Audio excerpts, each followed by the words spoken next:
Hello, friends and adventurers. It's Rob, the D&D wannabe, coming in before the show to share some great news. New news! Our podcast has been supported for months now by Misty Mountain Gaming, and they're now rewarding you, our listeners, with savings on all their fine D&D products such as metal dice, stone dice, glass dice, miniatures, adventures, dice trays, and more.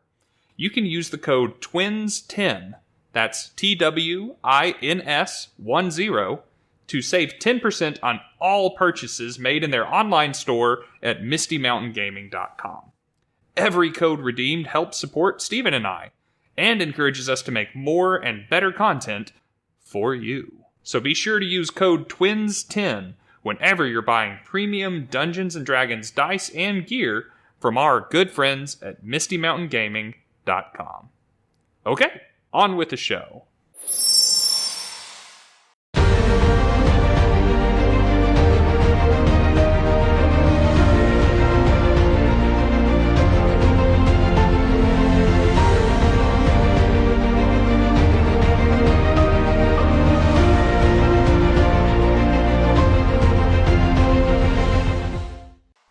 Dear Earl, I hope this letter finds you well. This pandemic has been hard on everyone, and I know it's been especially hard for us. How long has it been since we last sat down together, having a beer around a table, sharing some laughs with our closest friends? Those were the days. But social distancing and quarantines have kept us apart for so long. We've both been through a lot, and I know it's probably changed a lot of things for you. It certainly changed things for me. I wanted you to know that I found someone new. We met online. They have some quirks that will take some getting used to, that's for sure. And we don't have as much experience together, it's true, but it's already opening up so many new experiences for me. Things we could never have tried together, even if we wanted to. I want you to know that this isn't about you, it's about me. It's about me being in a different stage of life. It's about me being ready to try some long-distance relationships, maybe even several at once. It's about needing something more exciting, faster, with more options, something that meets me where I'm at. Look, I know you've seen this coming, and I know you've been trying. You've made some changes to keep up with the times. You've even been willing to experiment with new toys and gadgets over the past few years to keep things interesting. But I think if we're being honest with ourselves, we can't share that spark unless we're together. But that's just it. I don't want you to change, Earl. What we have is magical, and if I'm being honest with myself, I'll always remember the times we've shared around the table together, hanging out with our friends. It's lightning in a bottle, something I can never replace, never replicate, something I'll never have with anyone else. But I have needs that you aren't always able to meet. I want you to know that even while I'm trying out these new experiences, I'll still be thinking of you. I'll never forget you. IRL.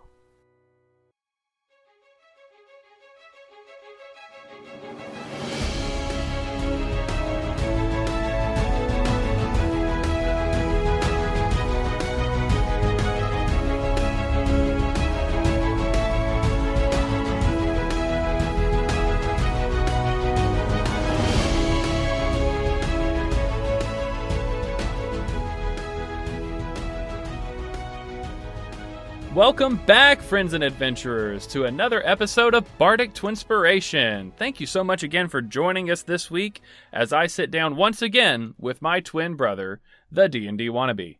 Hey, that's me. My name is Rob, and I am sitting here. But I'm not sitting with you. I'm actually in a different location, joining you via the internet and the marvels of modern technology. Ah, just how I like it.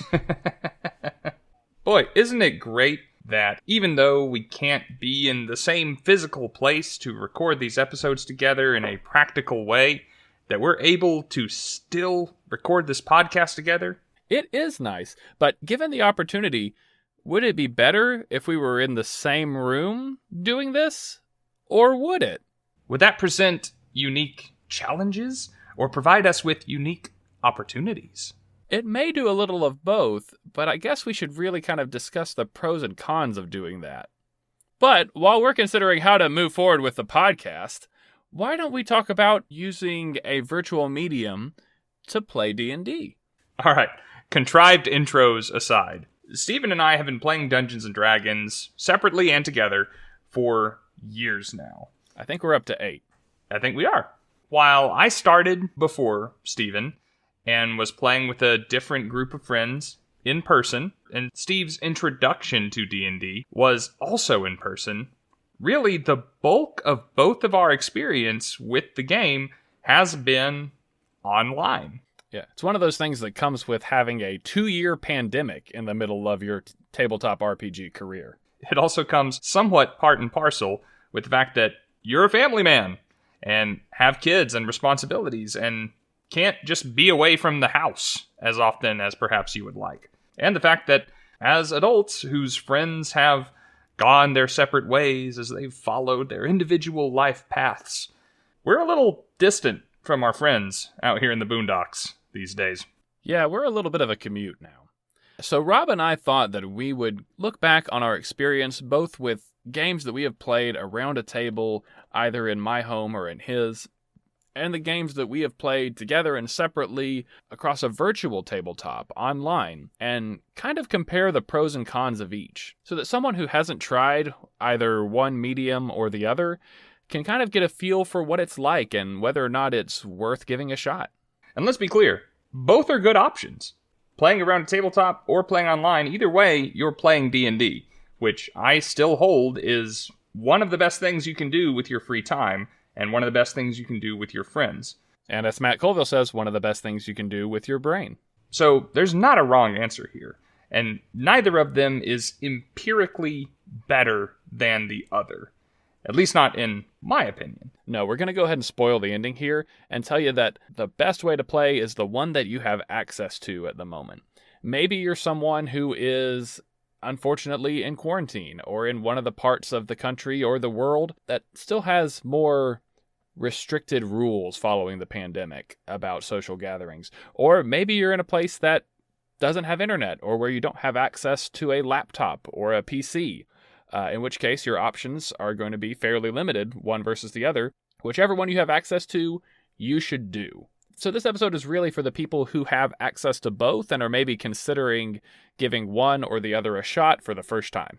There are definitely virtues and vices in each category. I would say that each method is incontrovertibly better than the other in certain aspects, but neither is the out-and-out winner. So, depending on what you value in a game of D&D, this episode could bring you to your own personal preference, if you haven't discovered it already. So, let's talk about it. So, let's go ahead and kind of define our terms where this discussion is going to be involved. Specifically, I want to address the concept of playing D&D using theater of the mind. Which is what we're doing on Twitch right now. Yeah, and theater of the mind is unique in that it is a style of play that can be used both online and in person. It basically just means that you don't use miniatures, you don't break out any maps. There's no grids or measured distances. No, and the battlefield exists entirely in the mind of the Dungeon Master, who is doing their best to convey what that looks like to you.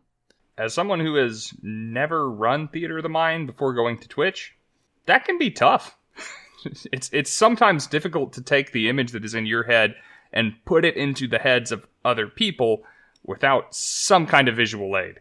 I mean, I'd take a PowerPoint some days, you know?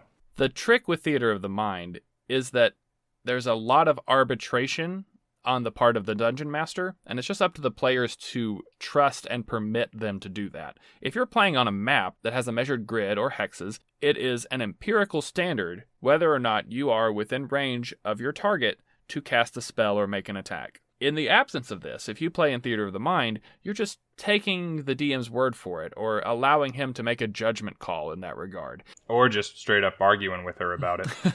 And while this is perfectly fine, and like Rob said, we're doing it right now on Twitch on Monday nights at 7 p.m. Central Standard Time. But it does present a lot of additional challenges.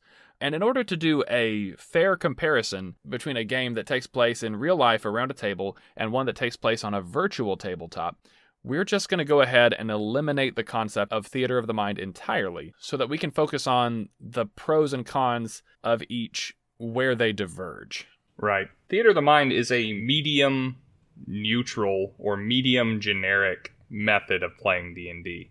It doesn't care whether we're all sitting around a table or whether we're all sitting at individual desks staring at screens with our webcams on. It just kind of works. It's the least expensive way of playing D&D. It is the most accessible way of playing D&D, and it does not care one whit about any other consideration that we're going to be taking into account for the rest of this conversation. So, not figuring into it. With that out of the way, let's begin. Yep. We're going to be talking about tabletop in-person play, and we'll probably use one or the other of those two terms to refer to everyone being in the same room, in the same space, breathing the same air, and enjoying one another's company. Versus either online, virtual, or virtual tabletop play, where you are using some software, website, or program as the catalyst for facilitating the events of the evening. And I believe you wanted to start with in-person tabletop play. Right. Now, I could be wrong about this in our post-pandemic world that we live in now, but my assumption is that most of the people out there have been introduced to Dungeons & Dragons by playing with their friends, or with one friend and a bunch of strangers, as is most often the case, around a table. To me, that is still the default way to play Dungeons & Dragons. It was the way it was played first, and to me, that will always be the standard by which all other methods of play are measured. Playing around the table with a group of people who have come together and set aside this block of time in their week specifically to pursue the hobby of playing Dungeons & Dragons, to engage in make-believe math with you, and to explore each other's characters in the Dungeon Master's adventure is, in many ways, just an unparalleled experience.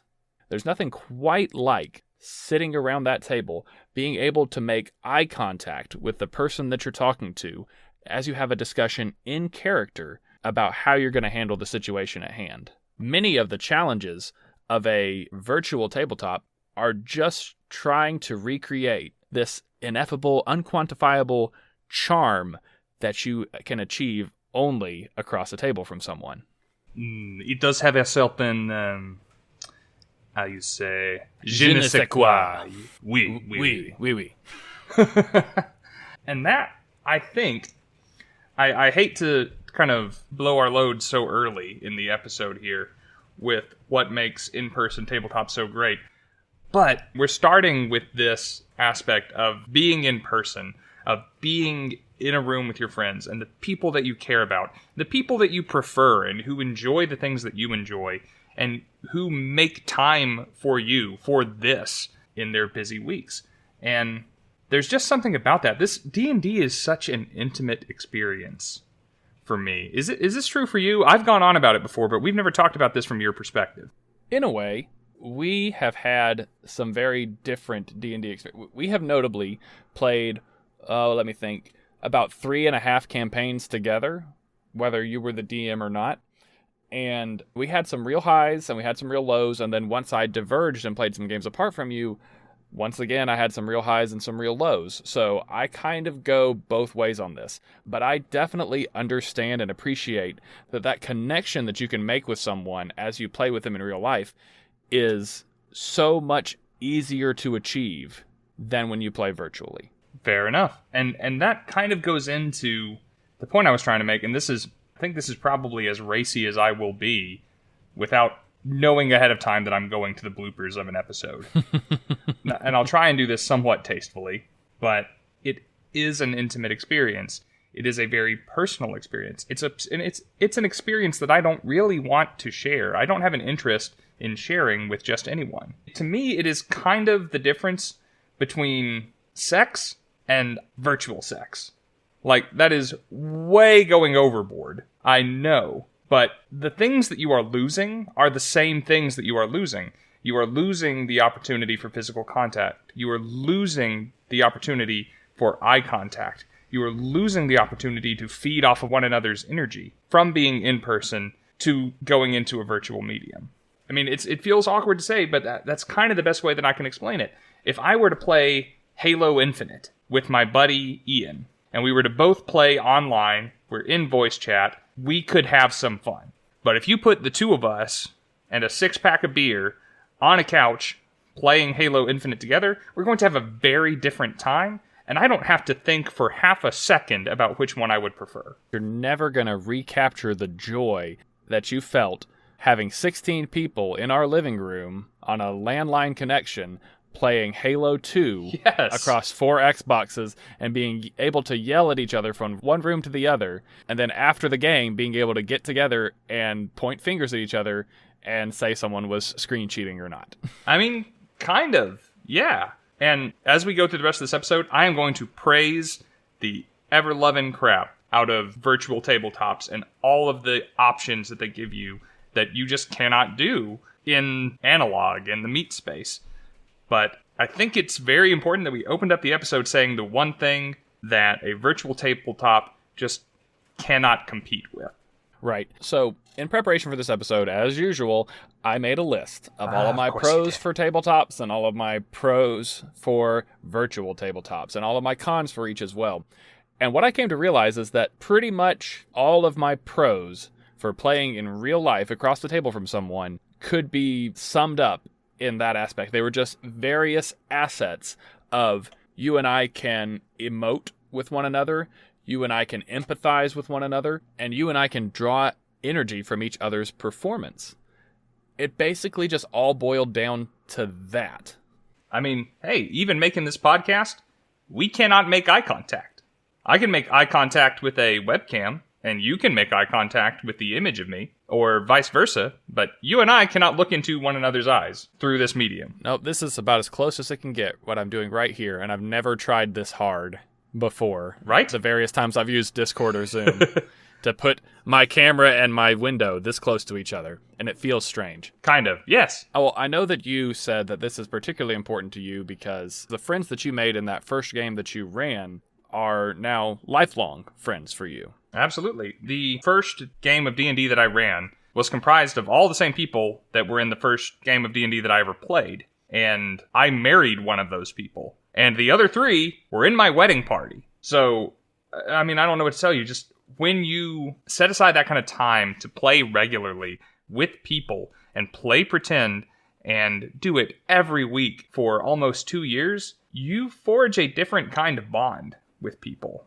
And that isn't to say that it can't be formed through your online friendships. The member of our Discord, who was in the intro of our last episode, I met through D&D. We have never met in person. The closest we have ever come is video chat, and he's one of my best friends. And we talk all throughout the week, continuously sending me Snapchats of his pets. And I love it, and we're friends. But the people who I could physically visit, who came over to my house for 3 to 4 hours every Tuesday night, they're just irreplaceable people. I don't know how better to explain it. Now, I recall that you had a couple of additional points that you wanted to make about the pros of tabletop and things that you could achieve in real life that you could not achieve over a virtual medium. Now, again, most of my points were just subsets and facets of the one we've already made, but before we continue on to talk about some of the drawbacks of playing in real life, what are some of the other things that you consider to be preferable about the meat space, as you put it? I think engagement has got to be one of the top few. Okay. When I am standing at the end of a table and there are 4 people seated around that table in a room, I can command that room. And this isn't really me patting myself on the back, but if you give me a small space, I can command a small space and a small number of people that are in it. I can keep you engaged. I can read the room. I can know exactly when you're about to tune out and jump on you with something. I can keep you focused and engaged. I can control the atmosphere. I can work the room.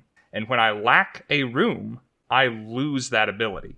I can do my best to keep you entertained. I can be as tuned into you as I possibly can, if we have the luxury of webcams, to try and do that online. But I can control the room I'm in, but I'm alone in this room. And you're alone in your room, and so are my other players. And I lack that kind of control. That is to online's detriment. Not heavily so, not irrefutably so, but it's a power that a good dungeon master can wield that they have a greater difficulty doing through a virtual medium. You know, I do think that when you're a DM in a real-life group, you do wield a little bit more power in terms of keeping your players engaged than you do over a virtual medium. I feel like that is lessened somewhat when you're a player in real life, although you do still have that ability, it's just a little bit more limited. Personally, in the games that I've been in real life, I have found engagement to still be a problem for some of the other players, and it has been somewhat distracting to me.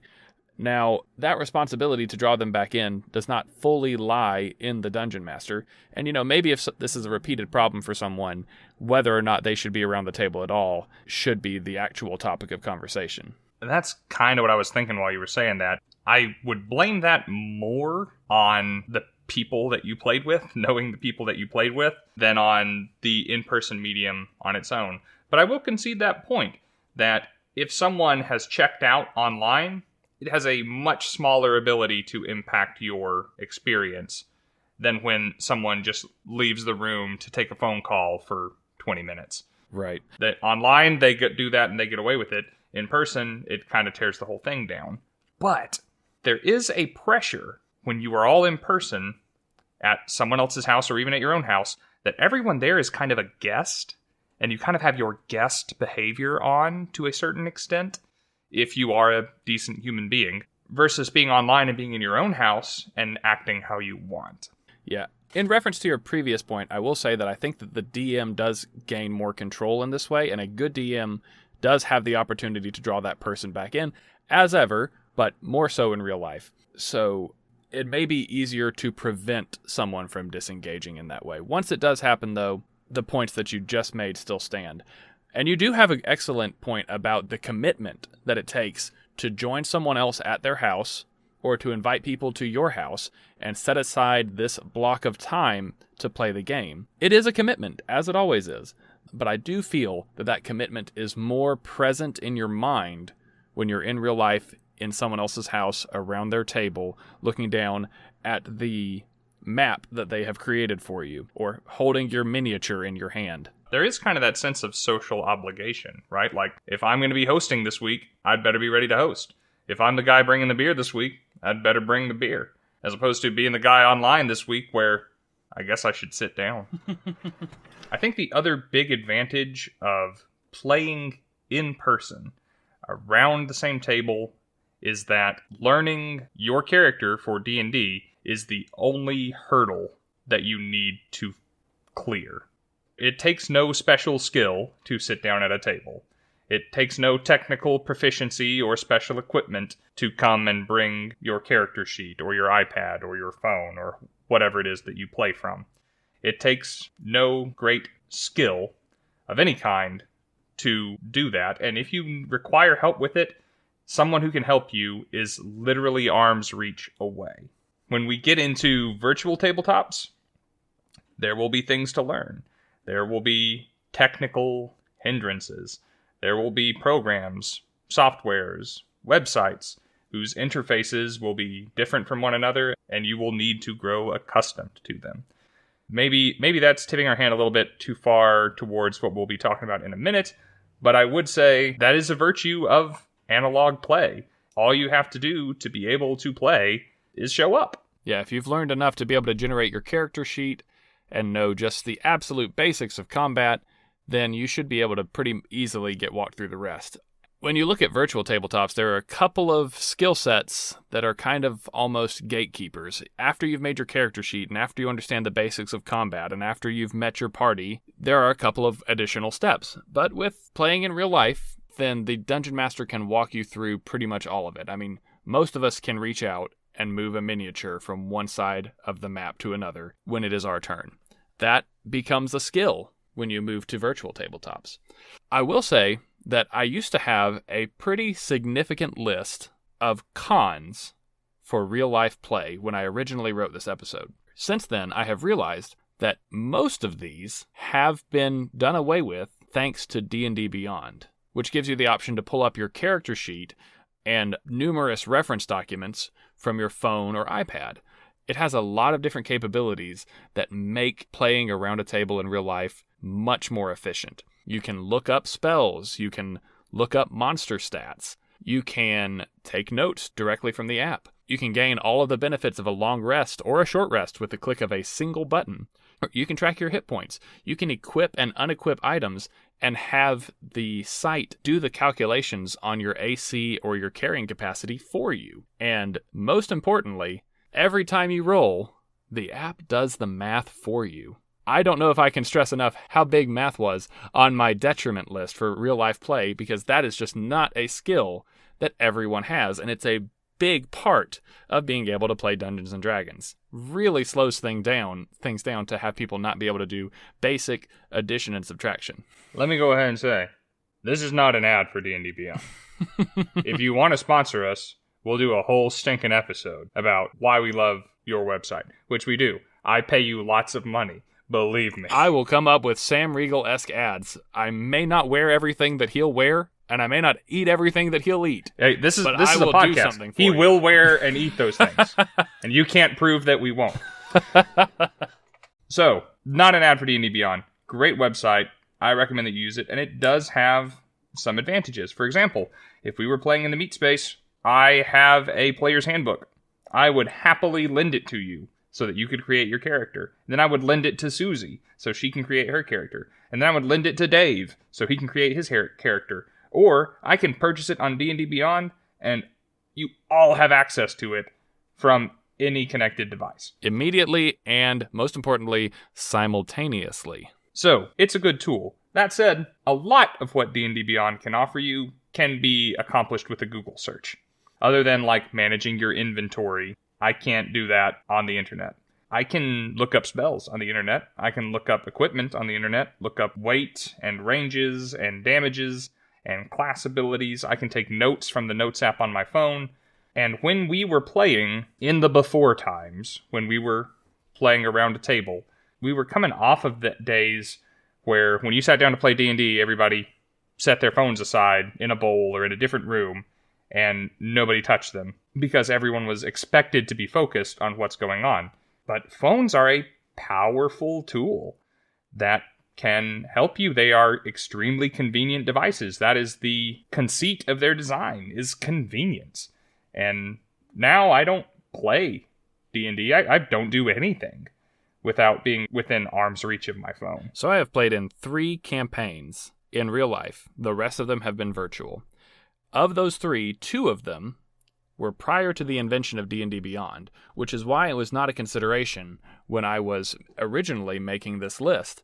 And I will say that in the before times, prior to 2017, having to pass around 1 to 2 copies of a player's handbook in order to look up spells and item descriptions and weights and proficiencies and feats whenever you had a question was extremely time-consuming. The sheer convenience of having the app with all of these items and monsters and feats and spells uploaded into it that can be found using a search feature, Rob. A search feature cannot be understated. And the fact that everyone has equal, simultaneous access to this information is a beautiful thing. No argument. And in fact, if this was something that was exclusive to virtual tabletops, I would surrender the fight entirely.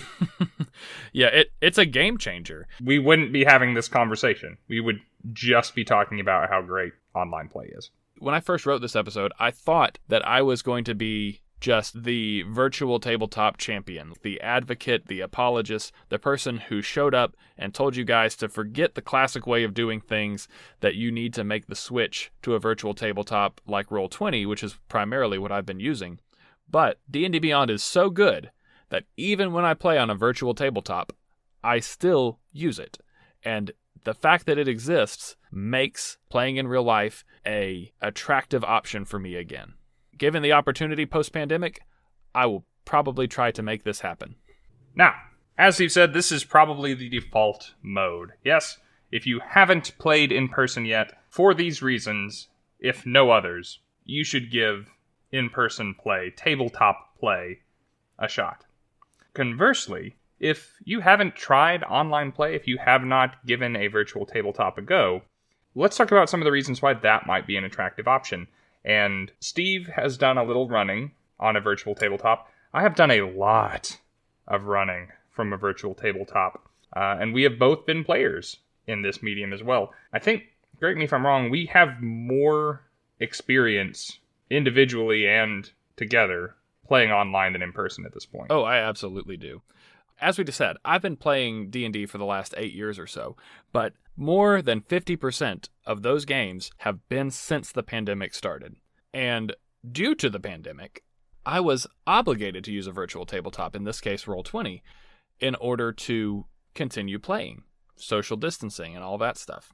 By the way, we are going to be talking about Roll20 a lot because that is our preferred virtual tabletop. It is also not a sponsor, but we're going to talk about it like it is one because it's good. There are other good ones out there that exist right now, and there are some really cool ones that are in development that I'm excited to keep tabs on.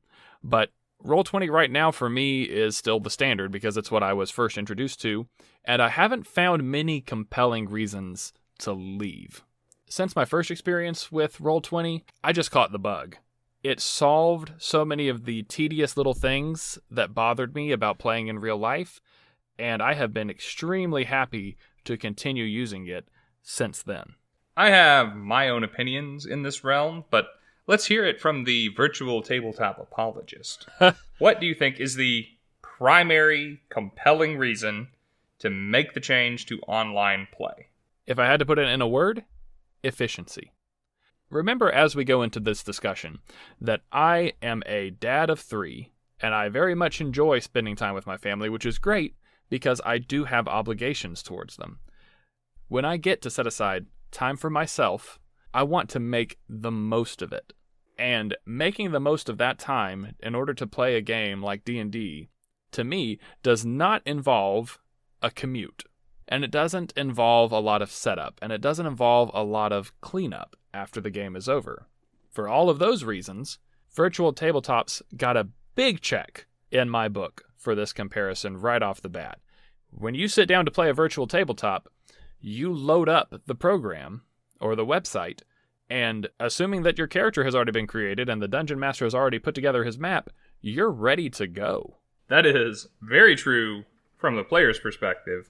We'll talk about the dungeon master's perspective in a minute. We will, because that is the only medium through which I have run. But you're very much right. If I am getting ready to play D&D on a Thursday night, I know some people who travel up to 2 hours to go play D&D at somebody's house.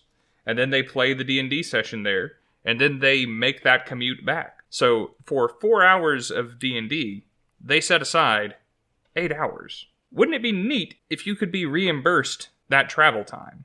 If you set aside 8 hours for D&D and got to play 8 hours of D&D. Or if to play 4 hours of D&D, you only had to set aside 4 hours. Or, let's take the same example. The friend that you play D&D with lives up to 2 hours away. Maybe even much further. Lord knows, I have played on virtual tabletops with a friend in Canada, with a friend in Nevada, and for context, we live in Alabama. We're far from most things down here. Right. And through the medium virtual tabletop, I can enjoy the thing I enjoy most in the world with other people, regardless of their location. I could never have played with Mintz or with Tyler if I had to be in the same room with them.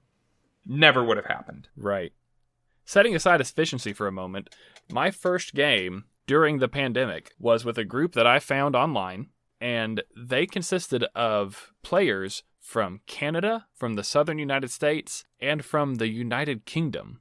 It was all over the map. I want to say there was someone in up north too, but I don't remember exactly where. I never could have met any of those people to start a game with them. From my rural town where I only know 4 other people that even play D&D, the virtual medium has given me access to the entire online Dungeons & Dragons community when I'm looking for people to play with. And hey, The Godfather runs on Saturday nights. He is still playing with the same people that he played with in high school. And they have gone lots of different directions into different towns throughout the course of their lives. We have one player in the Saturday night game who lives in Hawaii. Like, we are going to bed and he is having brunch. And the ability to have that person still involved in our game, have that friendship, that bond, that pastime continue for 40 years is something that could not have happened without the strides that technology has made. Yeah, that was a very good point, and I'm glad that you reminded me that we needed to make it. Now, going back to efficiency, 2 of the 3 games that I have played in real life have been hosted at my own home, which involved a lot of people coming into my home, setting up in my living room or in my dining room, so that we could all sit around the table and play a game together. This involved a lot of preparation on my part. I had to clean the house. I had to clear the space. We grocery shopped for company. I think we even lit scented candles sometimes. It was a lot of work to make sure that the house was up to company standards for both me and my wife, who has much higher standards than me. Are you sure? She married you. In all other regards, yes. And once everyone left, there was a lot of cleanup. Sometimes I had help. Sometimes I did not. So there was sweeping up Dorito crumbs. There was resetting the table after everyone had left. There was lots of food to put away more weeks than not. Lots of garbage to take out. Exactly. And in a virtual medium, once I get done playing D&D with you on Monday nights, I toss my beer can in my office garbage, and I'm done. As long as the portion of my room that the camera is facing at looks okay, I don't have to worry about the entire rest of my house. When we play D&D in person, my wife is telling me I have to worry about what the toilets look like, and they're 3 rooms away. If you're the host, playing online relieves you of a lot of that pressure. And to a certain extent, that convenience translates over to the players as well. If I'm going to somebody else's house, I'm getting gussied up. I don't know about you, but there is a certain minimum standard of appearance that I am willing to be seen in public in, even if it's just a friend's house. Right, you have to shower. If I'm playing from the comfort of my own home, especially if I don't have to turn a webcam on, there's no telling what state I'm in. But I'll still play D&D. Speaking of the comfort of your own home, the game that we played at your place, I supplied a lot of the chairs for that game. I didn't supply my lazy boy. I didn't supply my comfy dining room chairs. I brought over what I could carry from one house to the other, which was a bunch of uncomfortable folding chairs, sadly. And we made do, and we had a lot of fun with that gang next door. But when I play from my office, I'm in a nice, comfy office chair. And if I had a laptop that I could play from my lazy boy. I could play from bed. If I wanted to get up and go grab myself another beer and a slice of pizza, I could take the game with me. That is, once again, a convenience that just doesn't exist in real life. You also mentioned cleaning up after the game. When you are the dungeon master running the game, if you want to bring your minis or your pawns to the place where you're running, if it's not at your house, you have to take them with you. And if they are at your place, you probably need to get them off the table so that you can do something else with that table throughout the week or before the next time that you play. Take things away, sort them out. I've taken pictures on my phone of where all the pawns were arranged on a battle map so that I could recreate them the next week when it was time to resume that combat. On a virtual tabletop, that tabletop doesn't exist. No need to clean it. It's not in the way of anything. You just leave it just like it was and come back and pick it up right where you left off. Exactly. You just close the laptop, shuts down the browser. The virtual tabletop will save all of the information. It'll save the chat. It'll save the placement of everyone. It'll save the map that you left on. Initiative order. It'll save all of your hit points and everything. It's whenever you are ready to pick up that game, be it 1 week, 2 weeks, or a month later, when you reload it, you're exactly where you were when you left off. Man, there are games stored in Roll20 that I have not played in 4 years that still have the last encounter loaded up. We finished that campaign, and I can go back and see exactly where I left it. Nothing touches those things. My next consideration in favor of a virtual tabletop is that many of them do not require an initial financial investment. Just like when you're playing with Theater of the Mind, this gives you access to being able to just upload a battle map, or to be able to create a virtual token, which granted, is kind of a learned skill. You need to go to this website to find the map and this website to edit it, and then you can go to this website to create your tokens using any image that you find on Google. But the fact remains that you don't have to pay money for any of those things unless you want to enhance the experience in some way. Whereas if you want a miniature for Dungeons & Dragons, maybe you didn't have to pay for it, but someone did. If you want a map, yeah, you can get a reusable dry erase mat with hexes or a grid on it, which is how we played our first game and was perfectly fine. But if you're a DM who wants to make that really immersive for their players, then doing so in real life might require an investment in terrain or dungeon tiles or something like that. Whereas, once again, on a virtual tabletop, you just upload an image. And that, I think, is the more significant point. Because you can get away with a lot for little to no money in the meat space, depending on where your standards are. Some cheap dry erase markers from Walmart. Back of a piece of wrapping paper for your battle map. Right, because it has that 1x1 grid. A lot of those have the perfect grid on the back. One set of dice shared amongst everybody. If you're determined to play D&D, there is almost no minimum money threshold. However, that last thing you said, that last point you made, is kind of where the virtual tabletop really begins to shine from the Dungeon Master side of things for the player's benefit. When we're playing in person, Rob, who, makes X amount of money and is willing to spend Y of it on this hobby, cannot give you the Critical Role Dwarven Forged battle maps with painted minis for every possible thing that you could encounter. I do not have a catalog of things that my druid can wild shape into and just have something ready to go at the drop of the hat to put out there that looks perfect and is the right size and everything. I do have a collection of Pathfinder pawns, which are a great budget option for anyone who is looking to get into representing things well without dropping money on 3D miniatures. Neither here nor there. On a virtual tabletop, with just a little Google foo, I can show my players exactly what is in my head with just a little effort and zero money. I can bring basically anything I can imagine to life. When I was making this list, I separated tiers of play, if you will.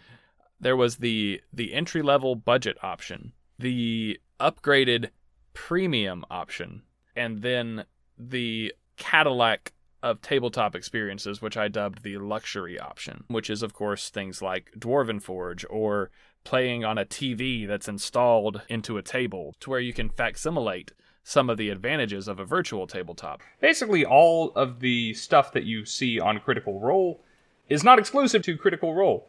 Other people out in the world have this stuff. It is not me. It will never be me, but it exists, and that kind of exists on a higher plane of existence than we are really talking about here. If you spend enough money, everything that we say about a virtual tabletop becomes accessible to you in the real world. And can be more immersive if you actually are willing to put that much money and effort into it. But all of those things that you can do in real life require a financial investment, and that scales up as you move from entry level to premium to luxury. The thing about a virtual tabletop is that you can achieve that premium level of functionality before you spend any money. You can still upgrade it by getting add-ons or additional apps or unlocking certain features of your virtual tabletop. But the fact that you can go so far before making a financial investment is a huge pro for the virtual tabletop for me. That is kind of the thing. There's kind of two levels of immersion. There's the personal immersion of me getting into the atmosphere of what we're doing, getting into the mood of what we're doing. And then there's the sense of immersion of having the experience that my character is experiencing. And I would argue virtual tabletops make that easier. It lets you as the player see what the character is seeing. If my character is in an alleyway with brick walls on their right and left, and there is a Kenku in front of them, and a troll behind. That is several things that the Dungeon Master in the meat space would need to purchase or create, versus the Dungeon Master on a virtual tabletop, looking up an image for an alleyway, looking up an image for a troll, and looking up an image for a Kenku, and calling it a day. Right. I wasn't even planning to make this point, but for a dungeon that I created recently, I wanted to include a manticore. And I didn't just use the manticore mini that I was able to find at my friendly local game store.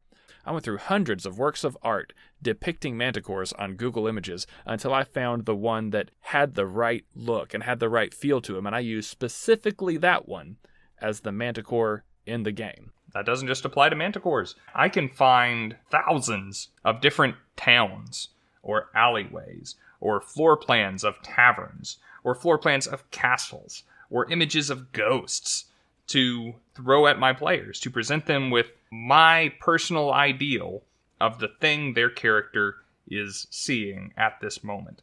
Almost to exacting detail. You know, not every particular variety of thing that I can imagine has been translated into a work of art by someone else. But there is a much more spectacular variety of images of these things than there are miniatures of these things, or pawns of these things. Just practice a little Google foo, you know? I've never heard that before. I like it. It's a Seth Skorkowski thing. Now, a point that I don't even know if you were attempting to make, but I felt like you built up to really well. You can more accurately represent your character and the things that they can perceive on a virtual tabletop than you can in a real-life tabletop. And it immediately brings to mind a story that we included in a previous episode of this podcast, where you were talking about having a character without dark vision fighting in a dark environment. You said all the characters with dark vision were having a completely different encounter than you because they could see the enemy, whereas you could not. If you were trying to replicate that in real life, the Dungeon Master would have to kick you out of the room and then come check on you in the bedroom to tell you what's going on. But in a virtual tabletop, you could all be looking at the same screen and presented with different information on a player-by-player basis. Right, and granted, the only tabletop out there that is doing this very well is Roll20 at the time of recording, and they have it locked behind a paywall. But it is one that, in my opinion, is worth the money. I have Roll20's biggest, most expensive membership. I have unlocked all of their bells and whistles, and the reason that I pay for that is that dynamic lighting feature, is so that when you are coming up to a corner, you cannot see around that corner. When Matt Mercer has his miniatures out there and has the Critical Role team exploring a dungeon, he will have pieces of black construction paper or a piece of fabric to cover areas that they can't see. But as soon as they walk into a room, everyone can see everything that everyone else can see, regardless of types of vision, regardless of where they are standing on the map. And that invites metagaming. And even if you have the great kind of players who wouldn't metagame, it is so delightful, it is so immersive, it really puts you in the shoes of your character to be limited by the things that they would be limited by, or to be able to flex the powers that they have that others don't. And being able to slip into their shoes in that way is immersive in a way that is frankly impossible to duplicate. Even if you had the time and the resources to try and do something, it's just, you cannot do it. Going back to one of my cons for Theater of the Mind, where I said that it is nice to have that empirical standard about distances for things. When you use a virtual tabletop and you have a nice fancy feature unlocked like dynamic lighting, it is very easy to tell whether or not you can see an enemy. Yes, this can be determined by, using some sort of straight edge on your real-life tabletop, but it can be done with the click of a button by the Dungeon Master for your character. And for your character, as long as the Dungeon Master set it up correctly, it is just always on. So, if that goblin is hiding behind a stalagmite, like it was in the first episode of the campaign that you ran for us last year, there's no second guessing whether or not I can see that creature. If I can see it, I can hit it. If I can't, then it must be behind total cover. And along these same lines, and in keeping with this recurring theme of efficiency, when you play on a virtual tabletop like Roll20, everyone around the table has simultaneous access to things like rulers and things that can measure an area of effect. If I want to determine on my turn whether or not I can cast a fireball into this mob of enemies and determine where I need to center it so that it will affect the maximum number of creatures, I can figure all of this out without consulting the Dungeon Master with just a couple of clicks. in mere moments. And every player around the table can be doing that at the same time. At any game of Dungeons & Dragons, it's always encouraged that you be planning ahead for what to do on your turn. But in real life, everyone is going to have their actual physical hands attached to their body, hovering over that map, moving pieces around and measuring things. And it's kind of hard to get in there and determine some of those things on your own. And if you did, it'd probably be rude or slow the game down some. But in Roll20, perfectly efficient. In addition, it makes it really easy to track things like status conditions. Whether or not you're poisoned, whether or not you're concentrating on a spell, how many turns a spell has been active, if you are petrified, frightened, stunned, prone, whether or not you have equipped your shield or are affected by the Shield of Faith spell. There are stickers for many of these things, and for the things that are a little bit more niche, you can make stickers for them and then apply them to the creatures that they affect. Fantasy Grounds, as opposed to Roll20, makes that a little bit simpler by not only giving you the ability to click conditions on and off of your character, but also by automatically applying their advantages and disadvantages. The less that you have to remember, the less that you have to think about, the quicker you can move in your game, maximizing your use of your free time. Ooh, that's really cool. And while that sort of thing can be done with some scratch paper and a pencil around a regular tabletop and can be easily represented for everyone else to see by using some little colorful rings like Mercer has on Critical Role, those rings aren't very easy to read. You kind of have to know what the colors mean, or you have to be close enough to read the engraved letters dictating what condition it represents. With the stickers, you do not have that problem. Finally, for those dungeon masters out there, a big perk for using a virtual tabletop is if you want the players to face down a horde of 40 goblins. If you were to attempt to do this in real life, you would need 40 goblin pawns or 40 goblin miniatures, or you would put down 6 goblins and tell them, hey, there's 34 of these guys standing behind them. Or just use pennies or M&Ms. And you would have to have a long page to track all of these goblins' various hit points. In a virtual tabletop, all you have to do is make one goblin and then copy and paste him 39 times. Each goblin's hit points will be tracked on the goblin. And you can adjust some settings to have it show a health bar so that you or even the players can see how close that goblin is to death. The fact that you can scale combat infinitely in this way for $0 in less than a minute is a beautiful thing. Well, I'll give you this. The virtual tabletop does give you that sense of scale. As long as, everyone in your group has a decent internet connection and some amount of processing power on whatever they're gaming from, you can make as big a map as you want and decorate it with whatever you want and dot as many creatures as you want on that tabletop, which can make for some really epic encounters. However, I'm going to take exception to that thing you said, in less than a minute, because here's where we start to get the trade-off with the virtual tabletop. And I'm speaking from experience. You can sink a lot of time into getting a virtual tabletop exactly the way you want it, because you have the ability to make things just so. There is a little bit of a sense of obligation to make everything just so. And if I want to have 39 goblins, do I want them all to look the same? Do I want some to look different? Should the captain look different than the others? If he's standing on a hill, do I need a hill? Or do I need to find a different map that doesn't have a hill, but this one has the trees? Or I guess I could get this other map, and then I could put trees on this map. And I have dynamic lighting. Do I need to light every tree, light every torch, block off every hallway? It becomes an incredible time sink, in a way. Whereas if we were just playing around a table with whatever resources I had to hand, I would be required to use my ingenuity, my creativity, to do what I could in the moment, make the best of it, and make it entertaining and dramatic. Versus, I have had sessions canceled on me as a player, and I have requested that we end sessions early so that I can get the next encounter ready. Because I'm not done with the map yet. I'm not done with the tokens yet. I want to present it to you in exactly the way I want to present it, and I have not completed that yet. And I have never stopped an in-person D&D session because I didn't have a map, because I didn't have a token, because I didn't have a hill. Probably, I believe that some people have, but that is something of the detriment to me. Playing in person, I am very willing to do things off the cuff and to manage things on the fly. Versus online, I feel like I'm doing my players a disservice if I do not present them with a masterpiece. So I definitely understand where you're coming from on that, because when I made the dungeon that I'm currently running for you and some of our high school friends, I spent more than 12 hours making sure that it was just so that if you and the other characters walked into a room that was intended to have a health potion on the shelf, I put a health potion on the shelf.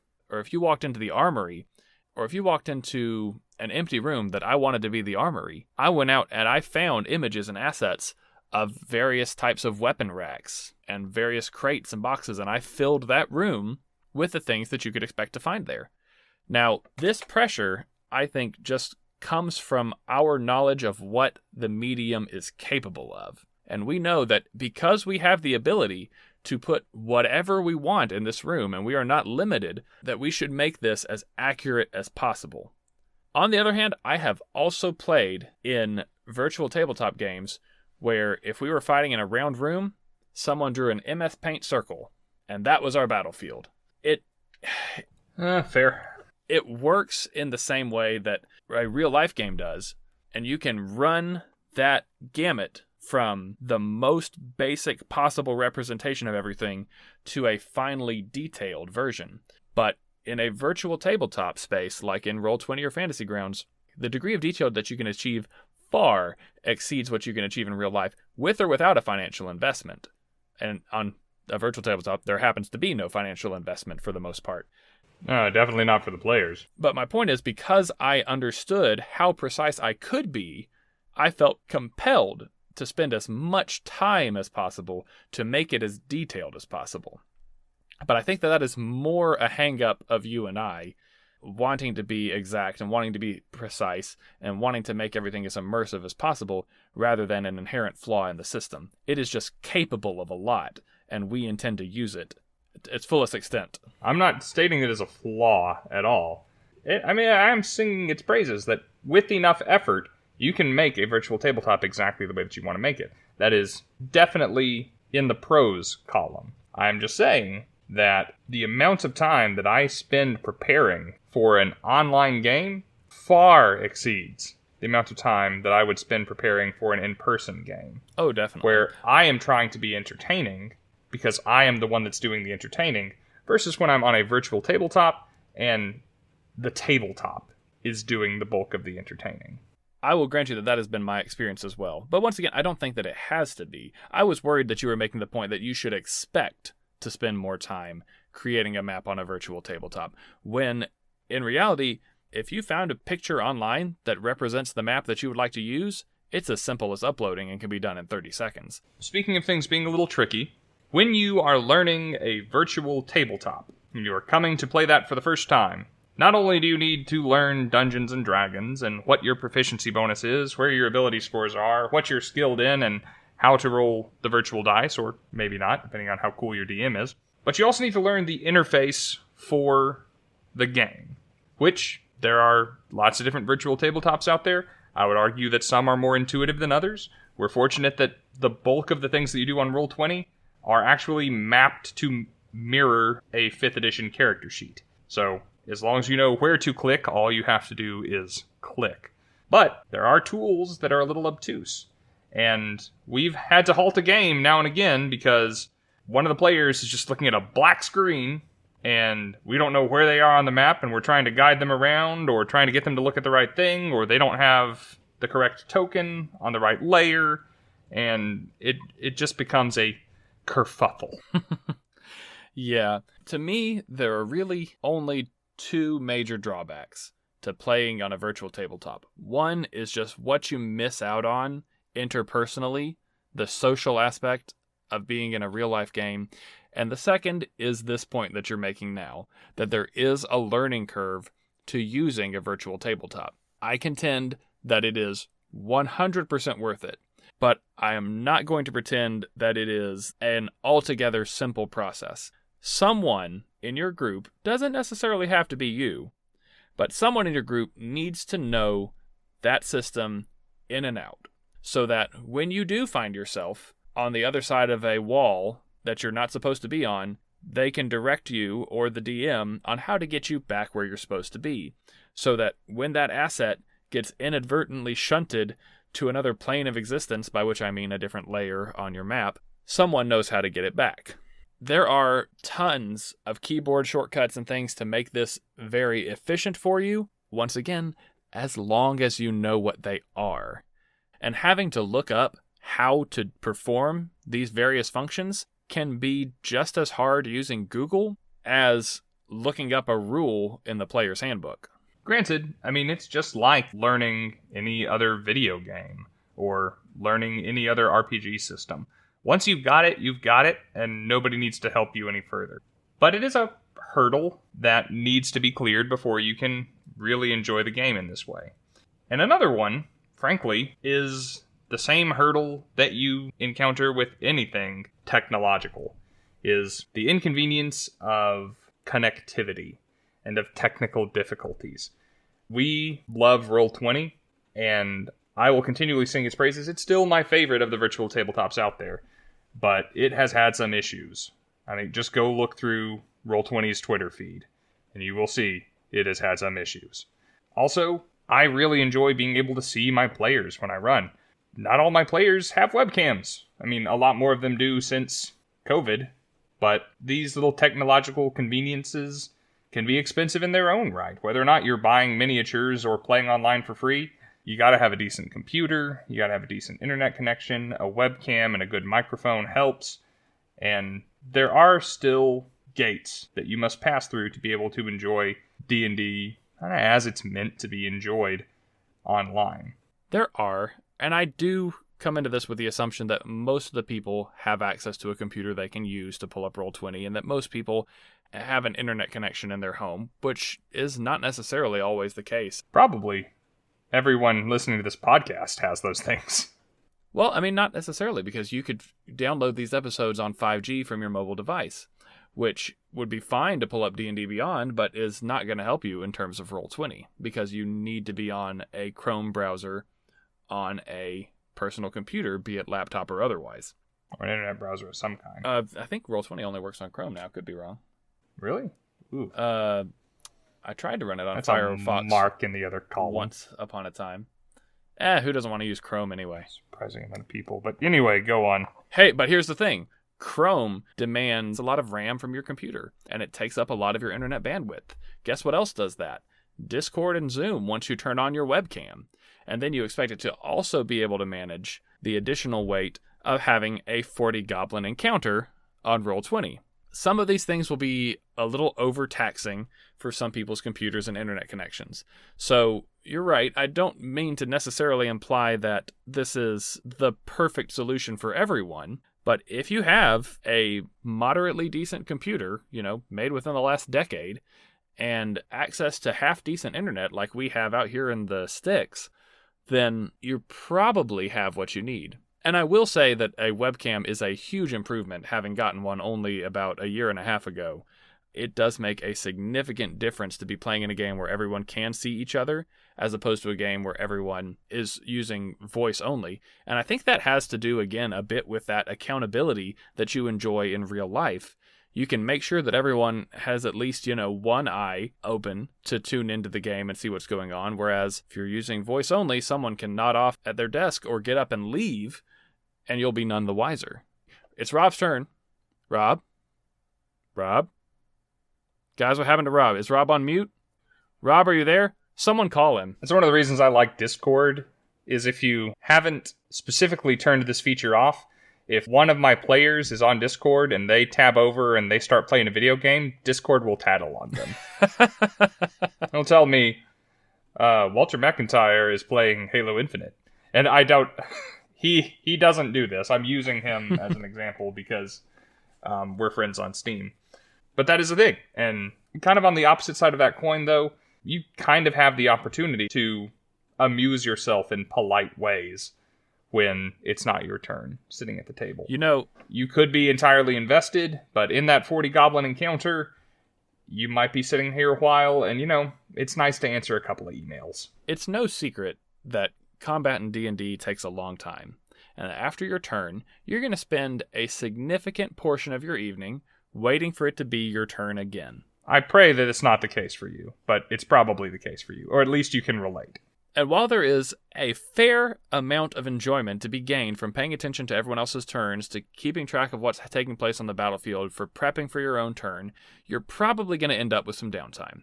Back when I played around a table, 2 out of those 3 games were prior to the release of D&D Beyond, and I did not have my phone with me, so it was fairly easy to stay invested in what was taking place at the table. Nowadays, when you're around a tabletop, everyone probably has their phone or their iPad out, and they're using something like D&D Beyond to manage their character sheet or to take notes on. And at the very least, they probably have it close by and have access to it, should they wish to distract themselves during the game.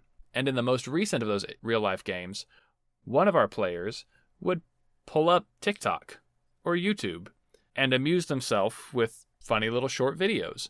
And then they would turn to the person next to them and show off said funny little short video. And now we have not one person, but 2 people who are not invested in what's going on, who are not preparing for their turns, and who are further slowing the combat down when it does come to their turn and they have to be caught up. That was pretty frustrating for me when that took place. Yeah, and that isn't impossible in the virtual medium. I could always, pull up Discord and send you a personal message with something funny that I amused myself with. But there is a little bit more of a temptation to just kind of pal around with your friends when your friend is right there. And I will say that I think the temptation is greater when I'm on my computer, sitting here in my privileged position with 2 different screens, to use one screen for D&D and another screen for something else. Maybe it's work. Maybe I'm doing research. Maybe I'm making my character for the next game because I think that something's going to happen to me in this one. Who knows? Hopefully you're taking notes. I feel like the temptation is greater to distract myself when I'm sitting on a virtual tabletop. But that said, as a player who does tend to pay attention to what's going on, if someone else is being distracting, I can mute their happy little butts. I can minimize their camera. If someone is determined to do something that I would otherwise find distracting, I can make it easy for myself to focus.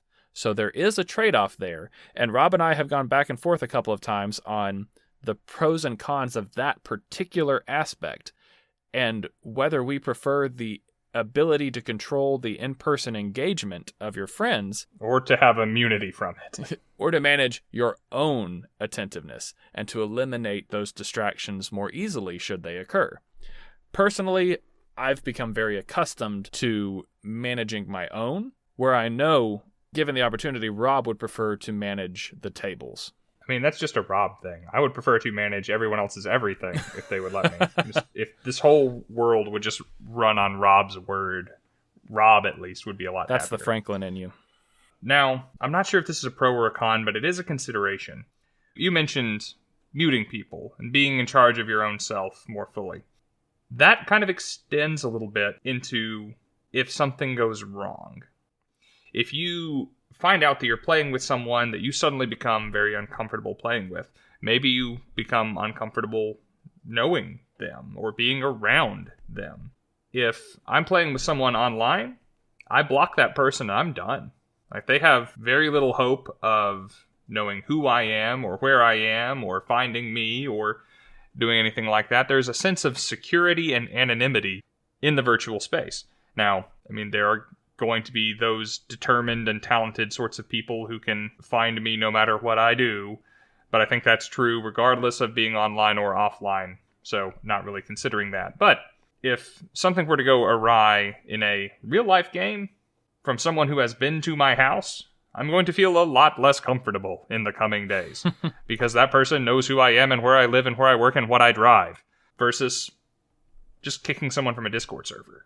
While you can certainly get together with a group of strangers and play D&D in real life, I find that most real-life games are usually held amongst friends. Maybe not everyone knows everyone, but somebody knows everyone. The majority of the group is connected with one another in some way, shape, or form. The advantage with playing online is that you can get together with a group of total strangers from any walk of life, from basically any part of the world that enjoys internet access. And I have found that this is my preferred way to play with new groups of people that I have not met yet. And I have found this to be a very rewarding pursuit. There are people that I would otherwise have no knowledge of existing that I have now met and played D&D with, whose I have enjoyed playing with more than most of the people that I have played with in real life. It gives you the chance to really put yourself out there, meet new people, and take a chance on something that you may thoroughly enjoy. That said, I also joined a game during the pandemic with a group of total strangers and did not enjoy myself at all. I showed up for 2 or 3 sessions. I was not permitted to participate very much. I was not really into the story that was taking place, and I did not find the other players to be particularly friendly or inclusive or their characters compelling. And at that point, I didn't have to have any awkward conversations with anyone. I messaged the DM, I'm out. I disconnected myself from the server, and I was gone. And it was really freeing to be able to attempt that group and then fully withdraw so simply. Yeah, like I said, anonymity. It has its pros and cons. Anonymity is the opposite side of the intimacy coin, and they are both pros in the appropriate context. So, I think we've covered kind of the broad strokes advantages of being in person and being online.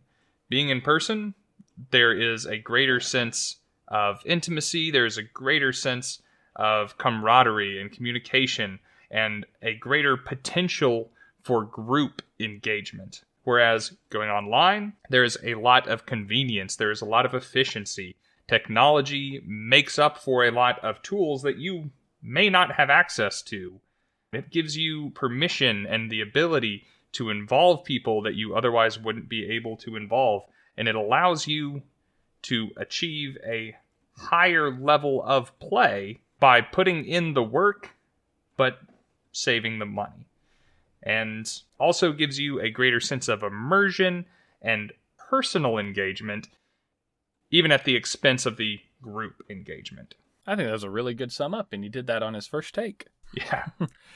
So at the end of the day, Rob, given the opportunity to engage in either, which would you prefer? So, I think my answer is frankly different depending on if I'm running or playing, or what my goal is with a particular group. If I'm playing with my friends, or if I am running for my friends, this group that I am very personally invested in, who live kind of far away, and that I frankly just miss them, I would not pass up the opportunity to play in person. Because I want that experience. I want to be around my friends. I want to have that enjoyment. Because the point of that event is them. It is not D&D. It is not telling a particular story. It is enjoying their presence. And just this would be the thing that we do together because we all love it so dang much. On the other hand, if I'm running for people that I don't know as well, or if I'm excited to tell a particular story, or if I'm excited to tell a story in a certain way, or to guide my players through a certain experience, I'm going to want to do it online, because the virtual tabletop offers me storytelling tools that I just can't duplicate in real life. If the point of the event is the game, is the story, is the tale that we are all weaving together, I'm going to want to be on a virtual tabletop. I think I can run a better game in that sense. I just won't enjoy it as much. I don't know if that makes great sense, but that's how I feel. I think it does. Based on the time that I ran on a virtual tabletop, I can definitely see the appeal. I really enjoyed the efficiency of being able to have quick and ready access to all of the information that I needed, whether it be from D&D Beyond or through the even more convenient SRD, which is the system reference document that is integrated into the Roll20 platform. I think that for me, running in person would be kind of a daunting and intimidating concept, but the tools at my disposal to run online make it feel like there's a little less pressure and like I have a little bit more help. And a vast majority of the games that I have played recently, vast majority, have been online. And I've gotten really comfortable on that platform. I quite enjoy it. But if given the opportunity to have a real-life game again here post-pandemic, I think I would give it another shot. I think that most of my concerns, as I said earlier, that I had in those first couple of games are probably capable of being mitigated through a couple of technological conveniences like D&D Beyond or being able to Google something as needed during the game. And I think that the experience of getting the right group together to play a real-life game would be unmatched. Given the perfect party with the perfect DM, I think that you will have a better time in person. So given the perfect party and me. And how about you, listeners? What has been your experience with virtual tabletops or real-life games? Have you tried a virtual tabletop? What did you like about it? What did you not like about it? Is that going to be the platform for all of your games moving forward? Or was it a horrible experience that you would never try again? I imagine that post-pandemic, a lot more people have tried it out than would have considered it otherwise. So tell us about that. Yeah, while I think we have pretty well said that there's not a right or wrong answer, and there's not even a permanent preference in my mind, depending on who I'm running for or what we're playing, I would really be curious to see how other people answered these kinds of questions. If you would like to let us know exactly how you feel, you can reach us in a multitude of ways. We are on Twitter at Twinspiration. Steve has been a lot more active on that these days, and there's some good stuff out there. Give us a follow and drop us a line. We also have a Discord for people like you who listen to this podcast and have opinions. If you meet both of those requirements, then you should come join us. Links to both of those are in the description below. We're also on Instagram and Facebook. Just search Bardic Twinspiration, and our page will be the first to show up. Guaranteed. I tested it. We are the only people who wanted to be called Bardic Twinspiration in existence or history. Crazy, right? We are those guys. You'd think someone would have snatched that up.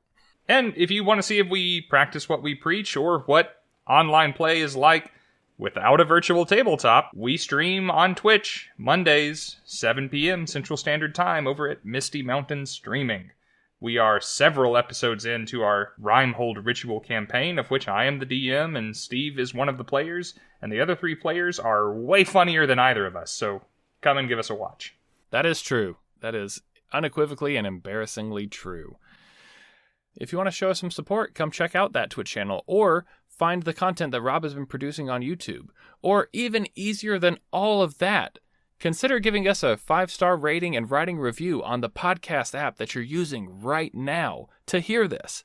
That would give us a lot of help in making sure that this reaches a broader audience and that we have a chance to talk to more like-minded individuals like yourself. And hey, as a thank you, whether or not you do any of these things, if you like dice, and I suspect you do, go to mistymountaingaming.com, browse their broad catalog of metal dice, resin dice, acrylic dice, bags, trays, and all of their D&D accessories, and when you check out, everything in their online store will be discounted by 10% when you use the code TWINS10, TWINS10, and every penny you save goes to support this show.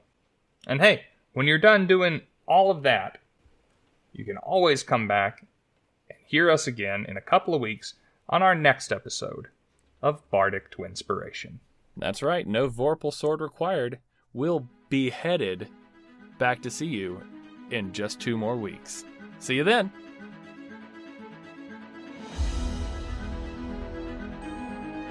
The outro music you're listening to right now is called Mega Epic, and the intro music is called Super Epic. Both were composed by the wonderfully talented Alexander Nakarada and utilized under a Creative Commons license. If you enjoyed our content, please consider leaving us a 5-star rating and review on your listening app of choice. To keep up with us on social media, look us up on facebook.com/Bardic Twinspiration and on Twitter @BTwinspiration.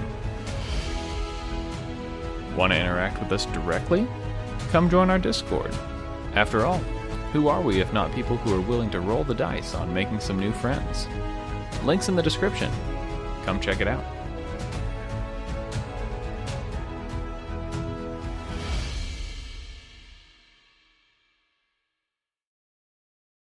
have nothing else. I have nothing else. What's a good sign-off? I used to have a list of sign-offs. Yeah. When we thought we were going to be funnier.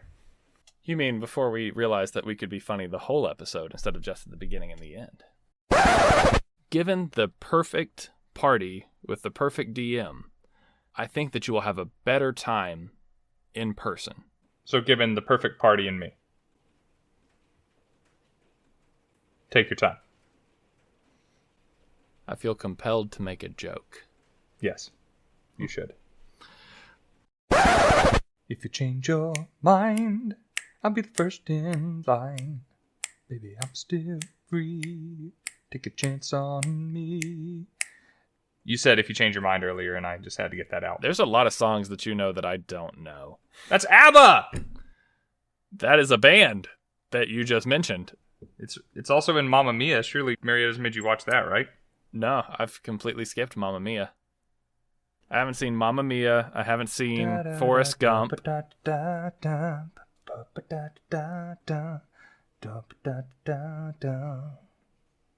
That sounded a little bit like... So much that I want to do. That sounded a little bit like Never Gonna Give You Up there at the end, but it was not Never Gonna Give You Up. No, that's okay. This will all be cut. Never gonna give you up. Never gonna let you down. Never gonna run around. Are we off again? Yeah. Yep. So when you started, I was like, I don't know where I'm at anymore. Your audio and your video are not synced to me, by the way, so we have no hope. Never gonna make you cry. Never gonna say goodbye. Never gonna tell a lie and hurt you. That's the trick. Just gotta take off my earphones. Never gonna give, never gonna give. Never gonna give, never gonna give. Okay. I'm pretty much done talking about this. How about you?